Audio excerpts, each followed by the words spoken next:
Bhagavad Gita, 16:1 through 16:3. The Supreme Divine Personality said, O Scion of Bharat, these are saintly virtues of those endowed with the divine nature: fearlessness, purity of mind, steadfastness in spiritual knowledge, charity, control of the senses, sacrifice, study of the sacred books, austerity, and straightforwardness, nonviolence, truthfulness, absence of anger, renunciation, peacefulness, restraint from fault-finding, compassion towards all living beings, absence of covetousness, gentleness, modesty, and lack of fickleness, vigor, forgiveness, fortitude, cleanliness, bearing enmity toward none, and absence of vanity. Wow. Top of the day to you guys. Wow, so that seems pretty easy, right? You know, we just need to be fearless, purity of mind, steadfastness, sacrifice, austerity, straightforwardness, nonviolence, truthfulness, absence of anger, renunciation, peacefulness, restraint from judging or fault-finding, compassion towards all living beings, absence of covetousness, gentleness, modesty, lack of fickleness, vigor, forgiveness, fortitude, cleanliness, bearing enmity towards none, and absence of vanity. Ha! Right? So, I will tell you something. If I had read that, that's the Bhagavad Gita, chapter 16, 1 through 3. There's some other things I might read you guys a little bit more, but I told you I wanted to tie in all of the different scriptures to kind of really show where they're pointing to and look at them from a new perspective, right? With the key. You know what's the key? The key, right, that unlocks these is when we're able, and to the degree that we're able, to look at the scripture with a new understanding of what you are,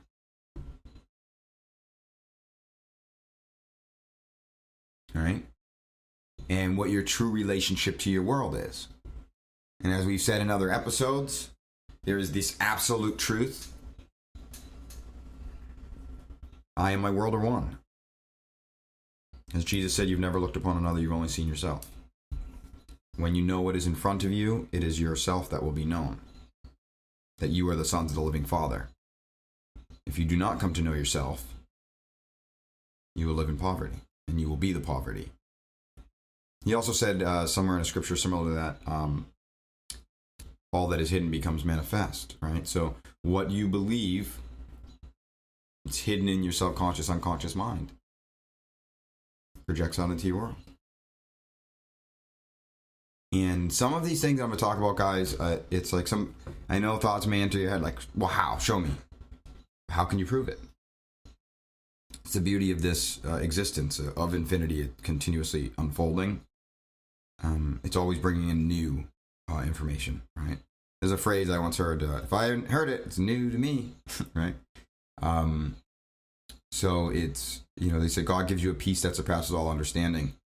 The best I can do is show it from many, many different angles for you guys. And the ultimate goal here, right, is to, instead of giving a man a fish, I want to teach a man to fish. Not even really teach as much as just show enough perspectives, break some holes in the dam that is participating in the blinders that we have on, so that people can access the information that I have been given. Right? I'm no different than anybody else, except for I think something happened to me and I just decided I really wanted the information, and with all my heart. And there's a couple other initiations I had to go through, but ultimately is I wanted to know it, and I wanted to be the best I could and give love to the world. It was the only thing that made sense to me. It was a calling that just burst out of my soul. And it's like a timer went off, and it's like, it's time. It was either this or nothing, and I went all in. But so let's go back to this. So when we look at these things with the key of knowing that that you are, some people say co-creating, we could say that, co-creating your world, that you are in between the Trinity, in between source of all things, and looking out at through your personality, which is a creation, your body, which is something being created, and out into your world, and that all your brothers and sisters are part of the same body that you are. You're all interconnected, and that you couldn't, it wouldn't be possible for a being to exist in a world that wasn't an inverted aspect of its being. They have to be that way. It is what it is. And so I'll do my best to show multiple different angles for you guys.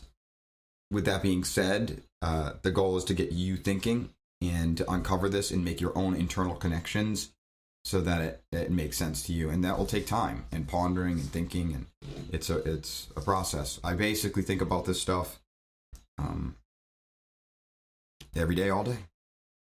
There's very rarely there's not a moment I'm not thinking about that.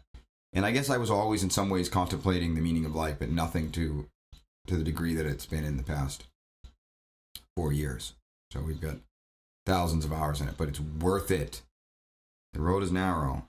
It's like threading a needle, but it's so worth it. And that's my job here, is to show you guys to the best of my ability what it feels like on the other end, and get you thinking and kind of revisiting things and kind of jump starting it, being a catalyst so that you can look out on the world with this new perspective, and you'll start seeing answers in everything, mythology, Bhagavad, Gita, things like that.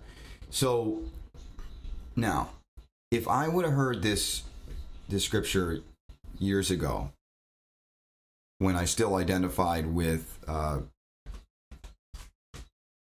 being like that what I was at my core, being of this world, was a human being, and not the other way around, as I've mentioned in other podcasts, that I am something much, much, much greater than that transcends that to a significant degree, that is being human. And to me, the relativity of that would be like if you thought of, you have cells in your body, right? Trillions and trillions and trillions of cells that make up your body. Or you even have, let's make it even easier, you have a finger, right?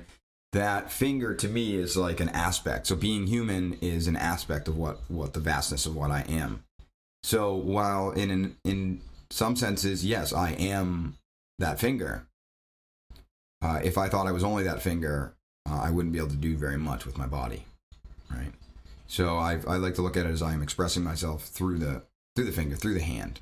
It's a part of me, and this part of me in this moment that's speaking to you guys is a part of a much greater body, even in time alone, wherein the 5-year-old me was a part of the body of. So it's like if you look at every moment in time that I have been here in this plane, in this body, in this, we'll just call it this body, right? Even though the body's been changing.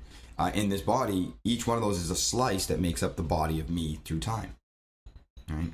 And so we all have a role to play.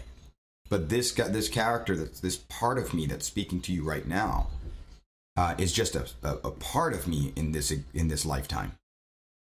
There have been other parts of me that have done other things.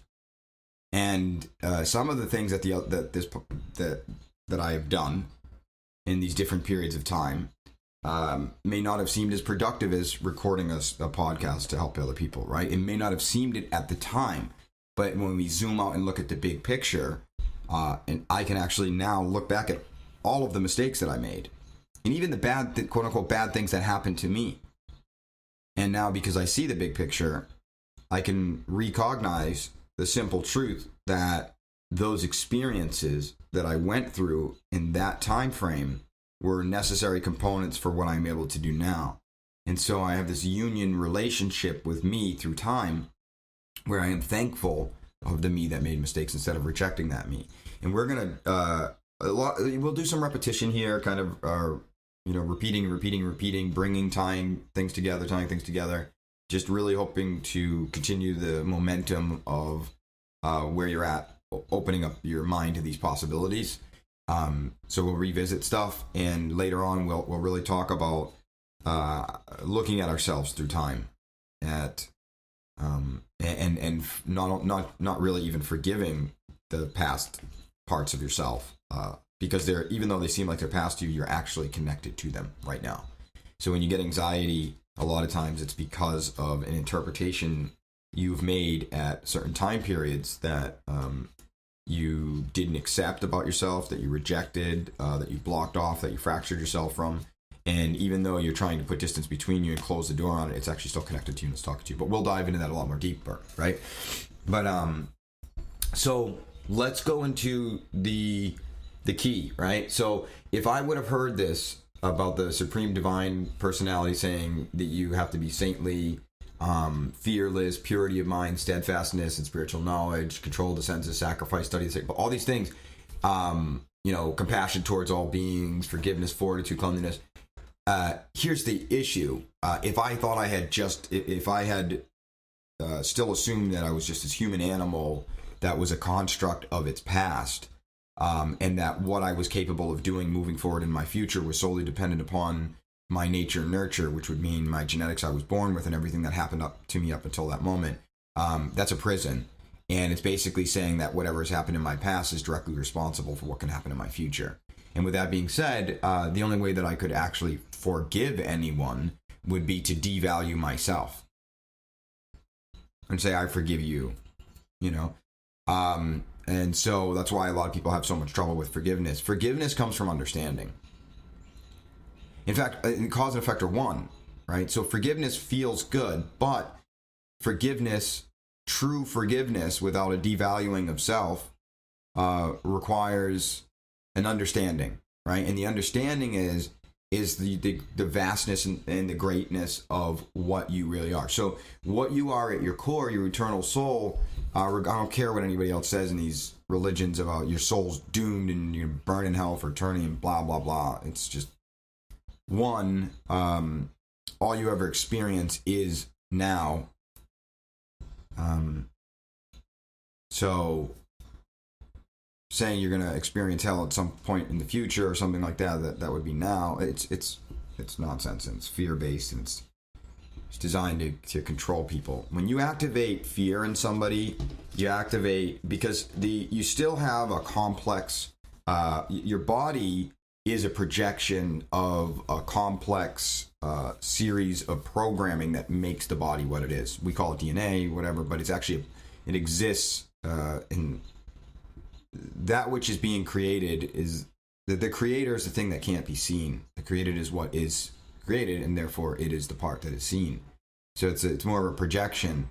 And so within the body, this is kind of the game of life. There is programming.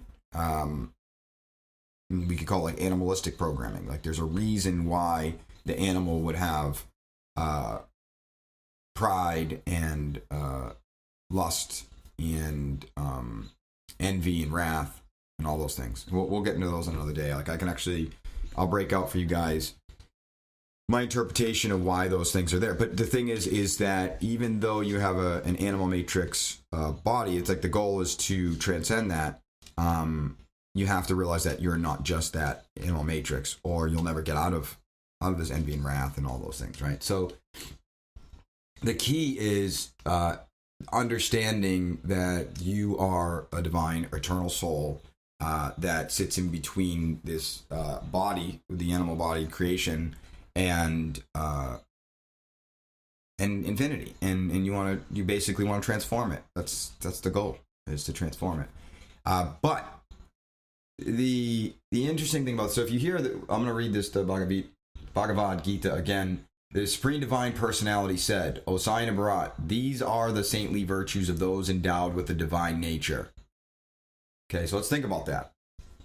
Now, so, all right, the divine nature, I'll read this. Fearlessness, purity of mind, steadfastness, all these good things. Compassion towards all living beings, absence of covetousness, gentleness, modesty, lack of fickleness, vigor, forgiveness, all that. Now, if I would have read this before, I would have thought that it was saying that, well, if I want to reach spiritual enlightenment and stuff like that, I had to do those things. I had to exude those things in order to reach that place. But if you notice, the words are, these are saintly virtues of those endowed with the divine nature, right? So you get a dowry, you're endowed with it, right? So, and I'll have multiple episodes on this, just kind of going over it. But the key here is to know your connection to source and know that all of those aspects, right? Nonviolence, truthfulness, absence of anger, renunciation, peacefulness, restraint from fault finding, that happens. Those things will happen automatically to the degree that you are aware that your outer world is a perfect, mathematically precise, inverted, projected reflection of your conception of yourself. And the more you practice that, just hearing it a couple times may be helpful to start out on that journey of strengthening that idea. But for many, I presume, myself included, it takes time, right?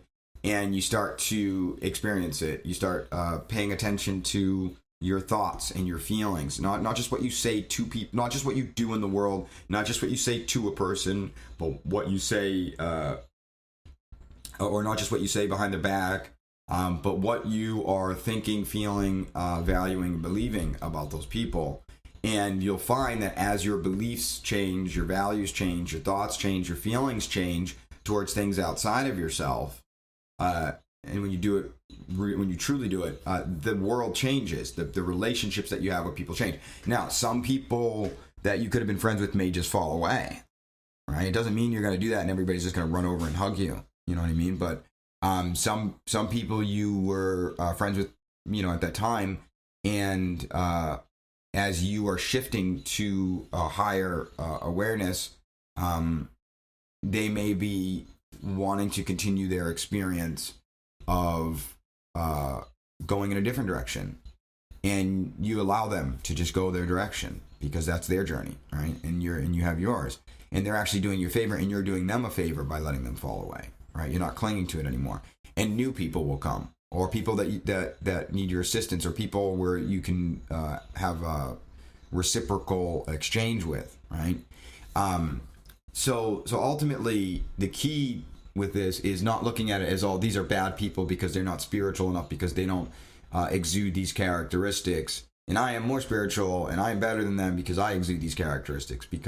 And anyone who gets to the point where you really start accessing these virtues, you realize they are gifts. You are endowed with them, and they are gifts that are a result of the belief values paradigms that you've accepted and you have nurtured, that have replaced your old beliefs about as being this animal on this planet, right? It's an automatic thing.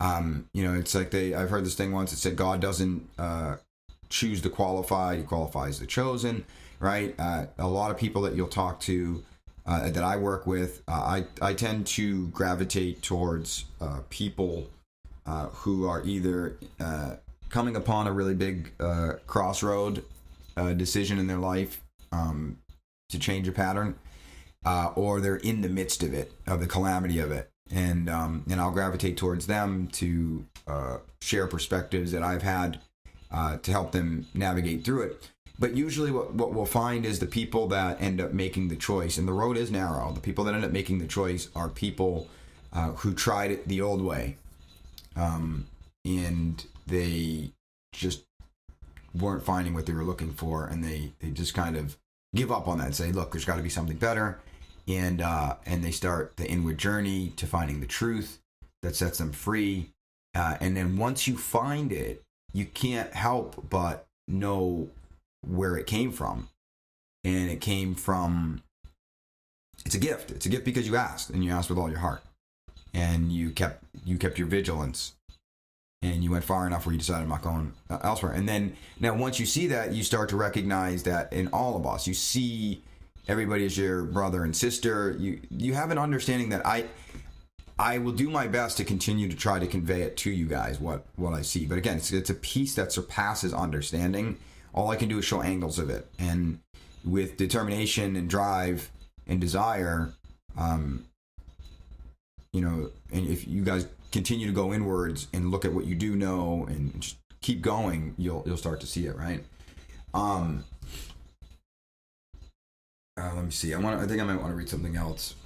The Bhagavad Gita, let's see, there's some other parts. The Bhagavad Gita 16:7. Those possessing a demonic nature do not comprehend which actions are proper and which are improper. Hence, they possess neither purity, nor good conduct, nor even truthfulness. They say the world is without absolute truth, without any basis for moral order, and without a creator. It is created from the combination of two sexes and has no purpose other than sexual gratification. Holding fast to such views, these misdirected souls with small intellect and cruel actions arise as enemies of the world, threatening its destruction. Harboring insatiable lust, full of hypocrisy, pride, and arrogance, the demonic cling to their false tenets. Thus illusioned, they are attracted to the impermanent and work with impure resolve. They are obsessed with endless anxieties that end only with death. Still, they maintain with complete assurance that gratification of desires and accumulation of wealth is the highest purpose of life. Held in bondage by hundreds of desires and driven by lust and anger, they strive to accumulate wealth by unjust means, all for the gratification of their senses. They think, I've gained so much today, and I shall now fulfill this desire of mine. This is mine, and tomorrow I shall have even more. That enemy has been destroyed by me, and I shall destroy others too. I am the enjoyer. I am perfect. I am powerful. I am happy. I am wealthy. I am high placed, blah, blah, blah. Who is equal with me? So all of that stuff that was just being read there, when you take judgment out, and you take like any egoic interpretations out of it, it's basically just a way of thinking. It's really kind of the two directions of thinking that you can go. I was just talking to a friend yesterday. When I was younger, I faced a lot of interesting scenarios that I had to overcome. And even though I did my best to be kind to the world, I did kind of feel like the world was against me, and it was me against the world, and I had to win. I had to win. It was very, very important to me. And so I had just, like the Bhagavad Gita said, they are obsessed with endless anxieties that only end with death. All right? Full of pride and arrogance and blah, blah, blah. So that, all of those feelings and that behavior ultimately stems from this idea that I'm separate from my world, that I can be a victim of my world. And in order to win, I need to take control over other people and things like that from the outside. And what I would encourage you guys to do is just do some thinking on it and just look for the truth. All right? If this world is your body, you are one with the world. Entertain the idea, as insane as it may sound, that I and my world are one. I know that the outer world looks very vast and large, which, let me just finish the other thought, that the world looks vast and large, but I also know that my unconscious and my subconscious and my superconscious, my conscious awareness is even grander, and it's reflecting out there in the world.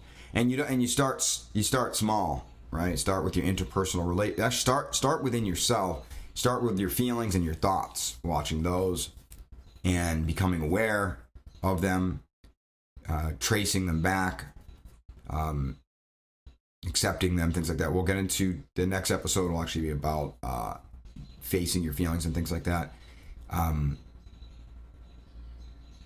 So I think I'm just going to end this episode shorter, because anything else that I want to dive into will be too long. So I'll just we're kind of go back on this one. So the Supreme Divine Personality said, these are the saintly virtues of those who endowed with the divine nature: fearlessness, purity of mind, steadfastness, control of the senses, study of, that's not really important, straightforwardness, nonviolence, truthfulness, absence of anger, renunciation, peacefulness, restraint from fault finding, compassion towards all living beings, absence of covetousness, gentleness, modesty, lack of fickleness, vigor, forgiveness, fortitude, cleanliness, bearing enmity towards none, and absence of vanity. So what I'm going to end with here, guys, is what I will show you as we continue on here is those virtues are gifts that you can be endowed with, with, ultimately just setting your intention. Like, these are the values that I want. That's my desire. That's my intention. Inner self, show me what I need to know so I can exude those characteristics and allow them. And that's the beautiful thing. Like, all of those traits, like, maybe to get there when you're cleaning out your consciousness and you're kind of fighting against yourself and your old patterns, I could feel like it's a really challenging, difficult thing. But ultimately, what you'll find as you walk through it is the challenge was you resisting letting go of the old pattern to bring in the new pattern. It's really all it is. And I hope to show you guys enough information so that if you decide you want to go this and embody all of those characteristics, as you know, to a grand degree, that you understand that these will be given to you with as the understanding unlocks in your consciousness, and you prove it. So you'll bring it in through your superconscious, through your inspiration. It will filter down through your consciousness or your intelligence, and it will go further and become a part of your intuition or your subconscious. And then as we continue on and you start having more experiences, quote unquote miracles that prove this kind of stuff, that the outer world is literally reacting to the beliefs that you're holding on to, it will impregnate itself into your instinct, which is your unconscious, and it becomes your new way of being. That's the goal. We want to transform. So it will start off, you'll have these inspiration, you'll listen to these things, you'll be like, oh, I feel energized. You go out and then you feel like you go back out in the world and maybe you don't feel that same energy and everything like that. That's okay. This is a process. We're bringing heaven to earth. So it's coming in as inspirations, these new ideas, right? And then it's going to filter through the intelligence from the inspiration. And then it's going to go into the intuition. It's going to go into the instinct. And that takes time because it will happen in a much faster rate than the amount of time that it's been the other way. But it does take time and patience. But I promise you guys, all of those attributes, they become what you are. They just become what you are. But, you know, the things that I do, I have people often thank me. They say, you know, let's thank you. Wow, you know, that's so amazing that you're doing that. You're such a good person. And I've learned to say thank you, but really, it's, you know, Jesus running around doing all those healing things. He said, of my own self, I do nothing. The Father, or actually Source, through me, does all things. The more we know the truth, we know that it's just a key. You unlock it, and it becomes who you be, because you couldn't be any other way, because you know the truth. It's literally the truth that sets you free. So we'll end with this one, and we'll pick it back up with something fun tomorrow.